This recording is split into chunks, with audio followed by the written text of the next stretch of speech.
Greetings and happy Thursday. Going to start with the important stuff, or the stuff that most of you tune in for at any rate, and that is the daily health update. I woke up this morning about 10 o'clock, feeling better than I'd felt in a long time. My numbers were good except for the blood pressure, which I'm going to talk about in a minute.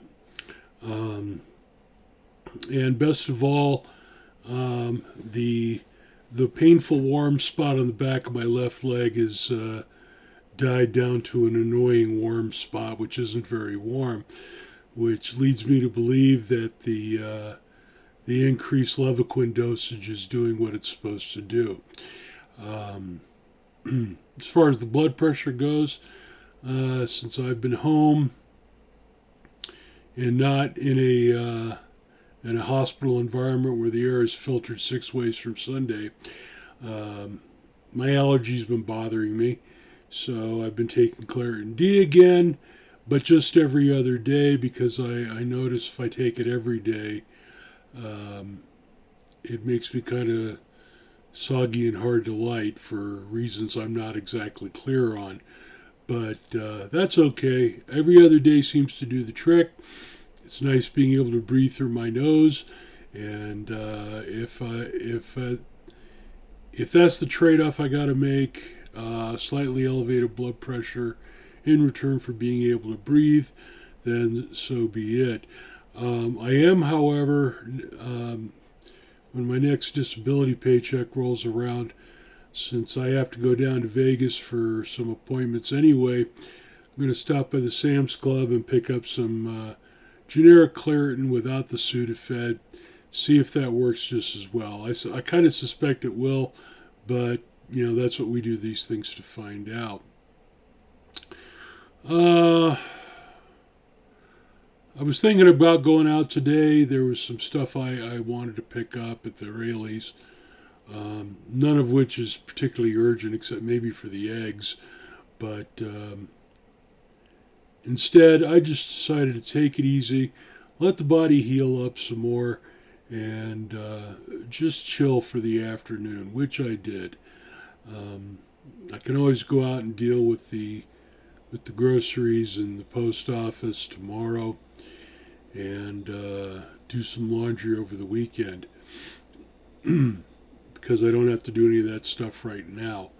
I did have enough energy to actually cook something for dinner. It didn't turn out as well as I thought because I screwed up on reading the instructions for the instant mashed potatoes, and also the onions were a little more frozen than they really needed to be. I should have thawed them out, or thrown them in the little soup pot for a bit. But hey, overall it was edible. It was high in protein, despite the potatoes, and I'm feeling pretty good about it. So, hopefully I'll have the increased energy necessary to do more cooking and less just dumping things out of cans, throwing things in the microwave, that kind of thing, because I really do need to be sticking as close to a keto lifestyle and diet as I can. It's not always easy because the price of meat up here is a lot higher than what I was used to in Vegas. But if I watch the sales, I can usually score some decent quantities of pork for a decent price. Aside from that, not really a lot to talk about on the home front. For those of you interested in science fiction and fandom, though, you will doubtless be amused by the news put out by John Delarose. Apparently he got leaked some stuff from the from a recent emergency meeting of SFWA, the Science Fiction Writers of America, which used to be a pretty good outfit back when it was being run by the likes of Jerry Pournelle, but in the intervening 50 years it's been overrun with woke tards, race hustlers, and the kind of people who write the pink goo that gets nominated and selected for Hugos these days.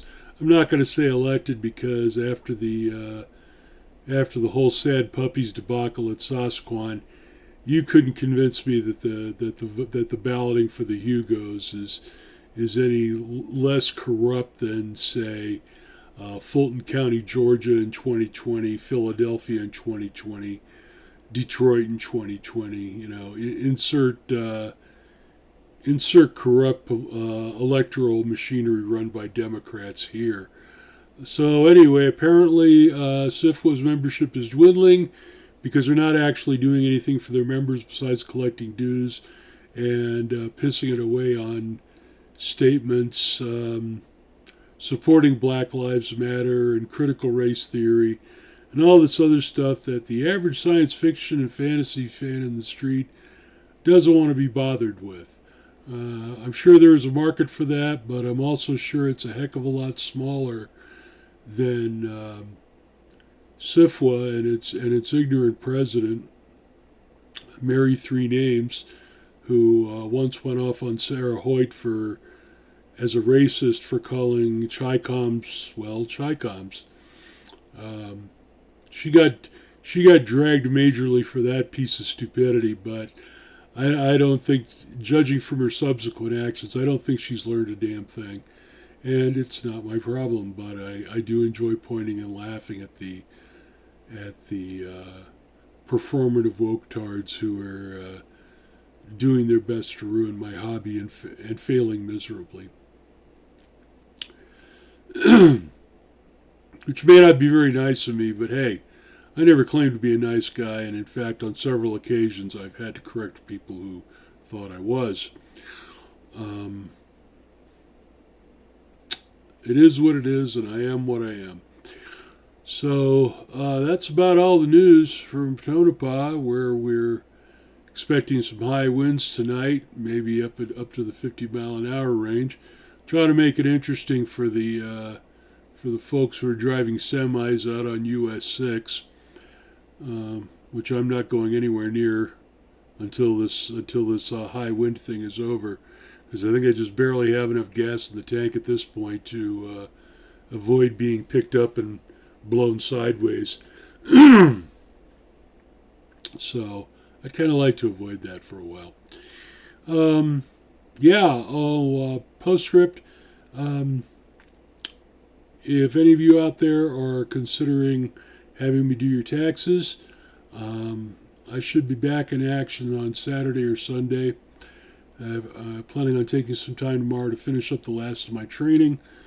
And after that, my office manager has advised me to check the bucket, see if there's anything in there I can tend to. And if there isn't, I'm probably going to do some connect calls or emails to people. But at this point, the IRS isn't accepting returns until the 24th. But that doesn't mean you can't hop on the MyBlock app in your smartphone, scan your documents, and send them in to me. And I will do my best to whip on them, shove them out to the IRS when the 24th rolls around, and hopefully make you a happy taxpayer. If you have any questions on taxes, feel free to email me. Put taxes in the subject line of your email so I'll know we're talking business. And don't send it to my personal email address, for God's sake. Send it to kevin.trainer@tax.hrblock.com. I'm going to be checking that every day starting Saturday. So if you got something for me and it's about taxes, send it there. Otherwise, do us both a favor. Send it through the MyBlock app. It's free, has all kinds of cool functionality in it, and I strongly encourage you to take advantage of it. Thanks again for listening. We'll do this again tomorrow when I expect to be feeling even better. And who knows what weirdness will be happening in the world that I will find suitable to comment on. Thanks again, and good night.